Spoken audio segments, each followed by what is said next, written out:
kecil, pulpen, ataupun kalau misalnya mereka mau menggunakan itu dengan jajan, biasanya tuh kita juga diberikan bekal. Jadi mengapa saya memberikan data yang ini tuh, padahal yang paling tinggi itu umur tentang umur 19 sampai 34 tahun, bukan umur seperti kita. Jadi supaya kalian semua tuh yang di umur sekarang untuk tidak terjerat dalam jebakan pinjaman online ini, karena nanti di tahun berikutnya seperti di tahun 35 sampai 64 kan mulai sadar kalau bisa pinjaman online itu tidak reguler. Nah, jadi saya nanti lanjutkan materi lebih dalam lagi tentang apa sih yang harus diperhatikan dalam pinjaman online tersebut. Jadi yang pertama, jika pinjaman online itu mungkin bagi Anda tuh kayak suatu hal-hal yang negatif, tapi pinjaman online bagi orang yang bijak, bagi orang-orang yang pintar dalam memakainya, itu ada kelebihannya. Jadi pinjaman online resmi menawarkan banyak kelebihan yang menjadikannya solusi keuangan yang menarik di dalam kita. Jadi beberapa contohnya yaitu akses yang luas. Jadi pinjaman online ini kita sudah tahu itu berbasis teknologi atau berbasis online gitu. Jadi teknologi itu memang udah membuat kita lebih gampang untuk memilih hidup kita sendiri. Ya contohnya yaitu pinjaman uang. Yang dimana kita kan tadi saya sebutkan kita ada dalam pinjaman online ini kita mempunyai fintech, dimana itu memudahkan kita dalam melakukan pinjaman online. Dan itu tidak perlu melakukan seperti kalau misalnya kita mau pinjam uang dari bank, itu kan kita harus datang ke tempat bank tersebut. Kita hanya perlu, kalau misalnya pinjam online, kita hanya perlu duduk manis dan melakukan proses pinjaman itu secara daring. Yang kedua, sini proses pengajuannya itu mudah dan cepat. Yang dimana kalau misalnya kita melakukan pinjaman dari bank, itu tuh biasanya membutuhkan waktu berhari-hari karena pihak bank ini membuat keputusan tentang jumlah pinjaman, bunga, dan jangka waktu yang sangat banyak. Dan kita tuh harus sana yang dari situ.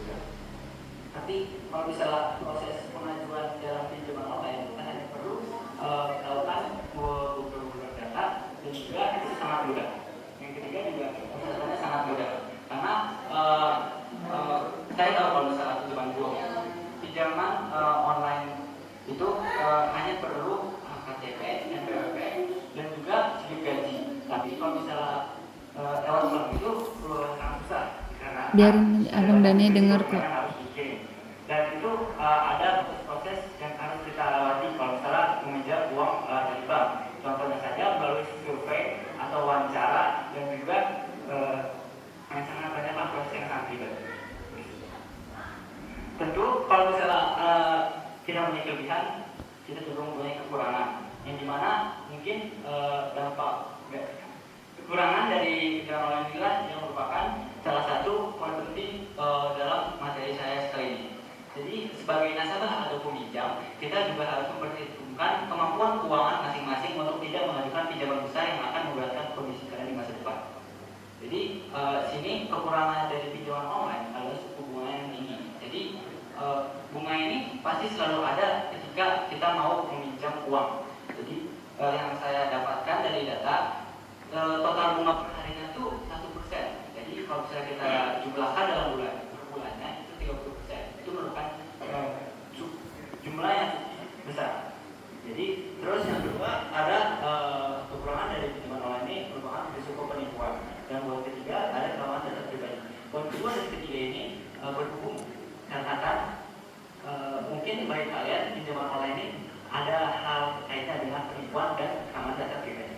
Dikatakan biasanya tuh aksi-aksi penipuan dari pinjaman online itu dilakukan oleh pinjaman online yang ilegal, yang dimana dia itu biasanya melakukan hal-hal tersebut dengan via SMS atau secara pribadi. Karena biasanya itu yang dilakukan oleh pinjaman online dan biasanya itu kawan data pribadinya. Iya. Ini nak makan nasi cantik. Itu bisa saja disalahgunakan oleh orang yang tidak bertanggung jawab. Tadi kentut ya? Iya. Kentutnya busuk. Nah, tadi saya sudah sebut kalau misalnya ada kayak pinjaman online legal dan pinjaman online yang ilegal, yang dimana itu nanti akan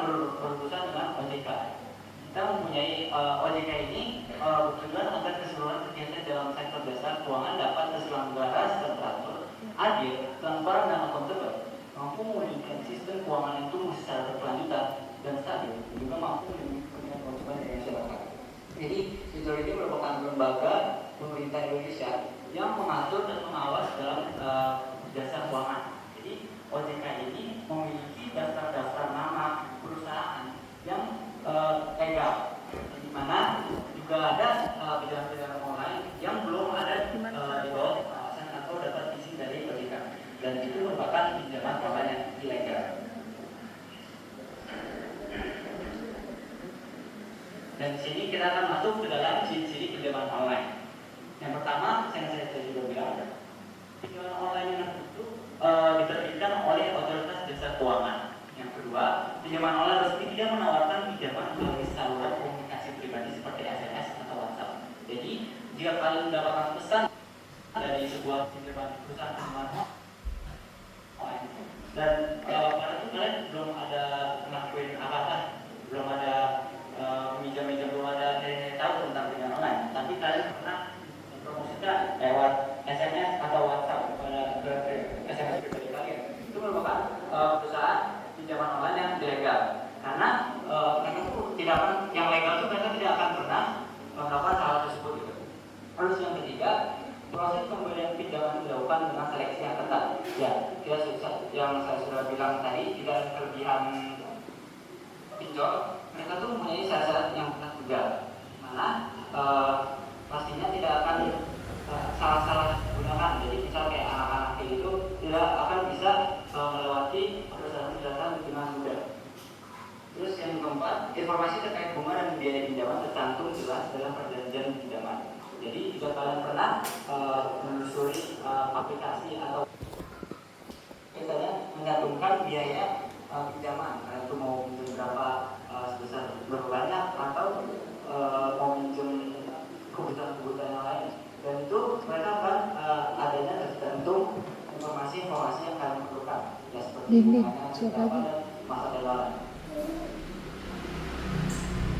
Terus dilanjutkan, kalau misalnya kita tidak bayar sesuai tenor, akan di-blacklist riwayat keuangannya. Jadi tenor itu apa?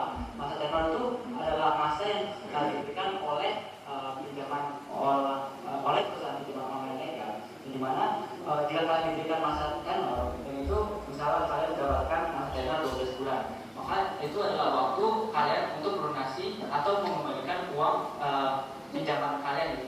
Jadi kalau misalnya kalian tidak melunasi atau mengembalikan uang dalam waktu tenor, ya contoh saja dia kalian diberikan masa tenor 12 bulan, tapi kalian belum bisa, di saat bulan belum itu kalian belum bisa melunasi atau mengembalikan uang tersebut, maka kalian akan di blacklist riwayatnya, dan kalian tidak akan bisa melakukan pinjaman online lagi di perusahaan apapun.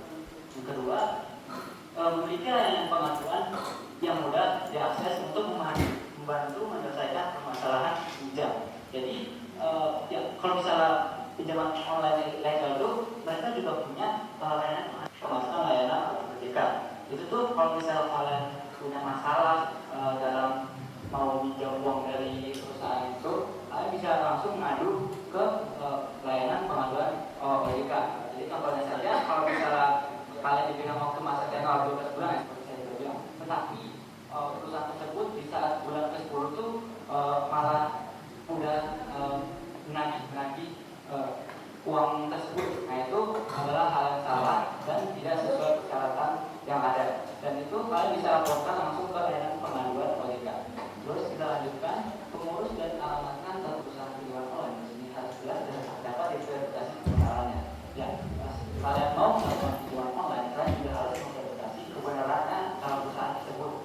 Nah, biasanya itu tercantum juga di dalam website atau aplikasi. Dan yang terakhir, penagihan pinjaman online resmi wajib memiliki sertifikasi penagihan yang diberikan oleh institusi fintech pertama Indonesia.